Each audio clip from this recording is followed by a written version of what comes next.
Hello everyone, welcome back to Checkmate City, your favorite place to master chess one more at a time. Today we are going to start a three-part series which is called the best chess opening for white to gain rating. So in the first episode, we will explore the most critical and classic opening, the Italian game, an opening that teaches everything you control, development and attack.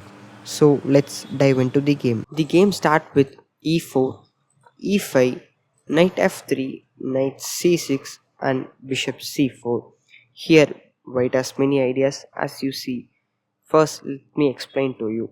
Here white attacks the f7 pawn which is a slightly weak. We know that f7 and f2 are the weak squares for white and black, and white has a plan to play d3, and with the control of the c1 bishop white knight can jump to g5 and attack the f7 pawn.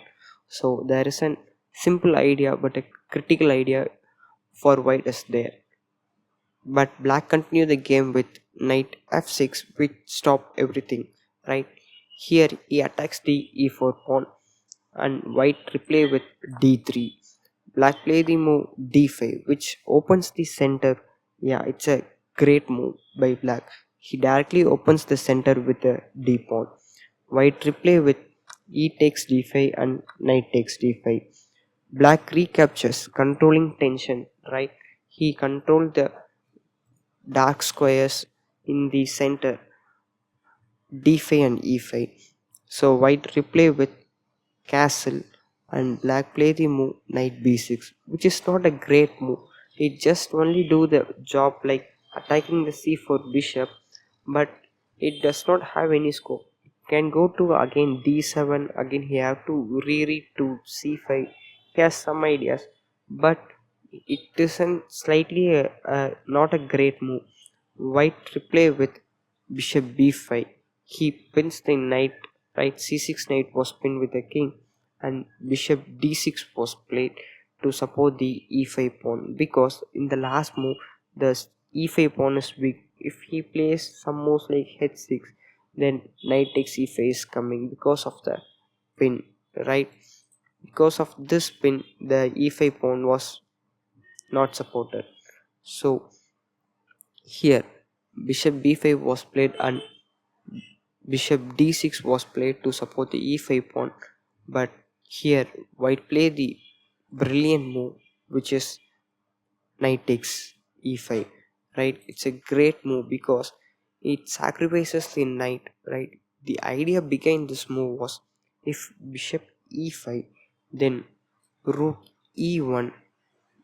If you see that, you can uh, naturally think that rook e1 was a great move because it just pins the knight to the king with the bishop, and it pins the bishop to the king with the rook. Right, so if you think rook e1 was a great move, then black had the move castles and bishop c6, bc6 and rook e5, which is a slightly great position, but it's not considered as a great move. Rook e1 was not a great move.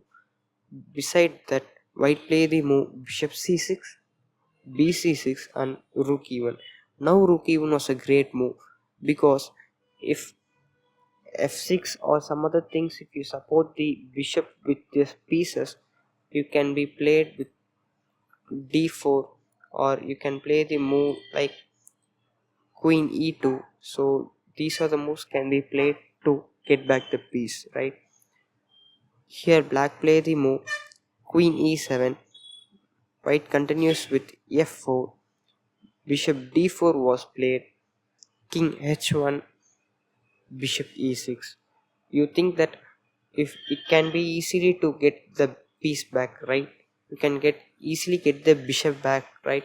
But it's so much tough because black controls his king and queen with his bishop, right? But white play the move f5, which is a great move. It pins the rook and queen with a bishop. Right, so f5 was played, castles, knight d2, knight d5 was played, thinking that he can come to f4 or b4. to attack the c2 and g2. So white replay with knight f3, a simple developing move, and it also cut the f4 square for d5 knight, right? The bishop on c1 controls the f4 square, and black play the move queen f6, just coming out of the pin by the rook. White naturally play the move knight d4, which is slightly a complicated move because naturally players do not think that this move, right? They think that to take the e6 bishop, if they take the e6 bishop, then they can have the moves like bishop takes b2 is coming, you can exchange it, right? But it's slightly good for white also. E7 can be played, rook f e8. So it's a complicated question to guess. So here white play the move knight takes d4 first. The d4 bishop was first get out of the board. Queen takes d4, then c3, which attacks the queen. It's like a tempo move. You can take the bishop whenever you want until you attack some other pieces, right? Queen f2 was played. F takes e6. Now comes the most anticipated move. F takes e6. Then if you are tempted to take the e6 pawn with the rook, then boom, you're gone. Queen takes f1 or queen f1. Then you take with the queen and rook f1. It's the deadly checkmate. So don't be greedy. Instead of rook e6, you can play the move bishop d2, which brings the a1 rook to the game and which controls the back rank. So black play rook f6. You know that he is going to triple the pieces in the f file, right? He is going to control the f file totally. White play the move rook f1. He just calmly exchanges the pieces. Queen h4 was played. It's slightly a bad move because black can play some other moves like queen to b6, right? Queen b6 can play, right? Or he can also take the rook. He can just exchange it up. It is a complicated question. Can't tell that white is completely winning, but it's a slightly equal position, right? But black play the move queen h4. Rook f6 was played, just an inaccuracy.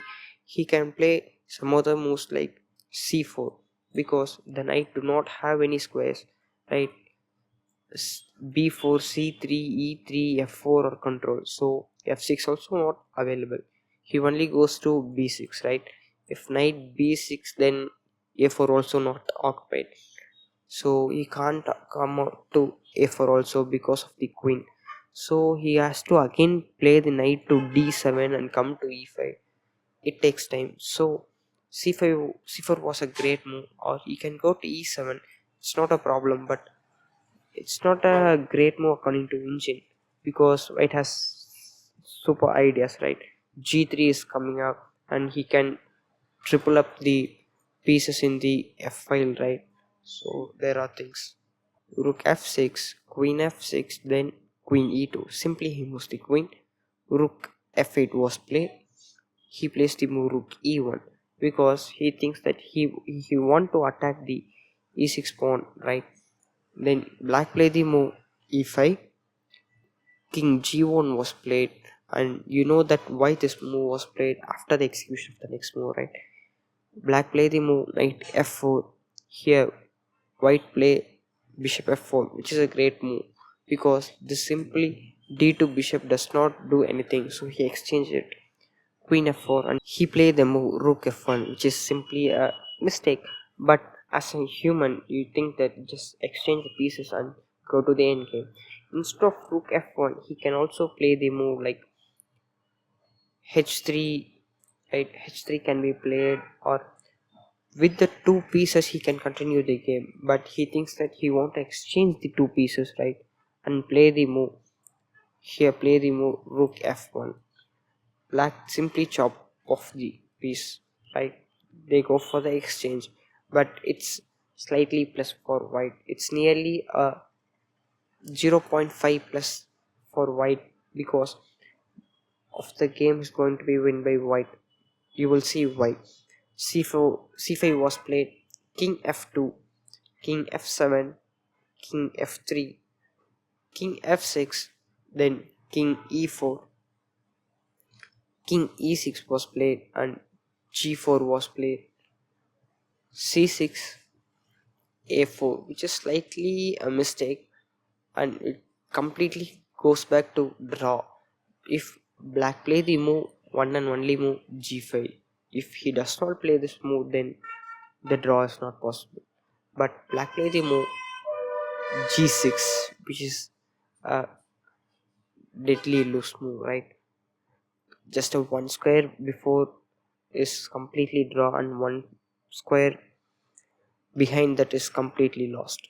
White play the move b3, which is also a miss, right? a5 was played, and white has complete opportunity to win the game with g5. But what he played, we can see he played the move d4, ed, cd, king d6, right? Here white play the move g5, which is winning.